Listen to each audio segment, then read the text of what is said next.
Hello everyone, welcome back to the channel. Hope you're doing well and fine, and in today's video I'll be showing you how to use Fidelity planning tools and retirement calculators. So without wasting any time, let's just jump right on the video and make sure to watch this video till the end and follow the steps as well. In order to use Fidelity planning tools and retirement calculations, first what you need to do is simply head over and open up your browser. Then on the search bar type in Fidelity planning and tools, and once it loads, all you gotta do is tap on listing of all tools and calculators. Then once you're inside there, what you need to do is choose a calculator. Fidelity offers many calculators like retirement score, retirement planner, income planner, investment calculator, and social security planner. All you gotta do is just simply select which one that you want, and then once you select it, all you gotta do is enter your information by inputting your age, retirement age, and current savings and income, enter monthly contributions to your retirement accounts, and include expected pensions or social security benefits.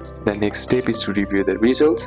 Fidelity shows projected savings at retirement, estimated monthly income in retirement, source of surplus, and recommendations may include increased contributions, adjust retirement age, and change in investment mix. The next step is to experiment with scenarios, and lastly, save and track your plan by simply signing in with your Fidelity account to save your plans. Revisit quarterly or yearly to update and set alerts or reminders to adjust contributions if needed. So these are a couple of steps that you can apply, and that's it for today's video, guys. Hope this video was useful to you. Leave a like if it did, comment down any questions that you have, and see you soon on the next one.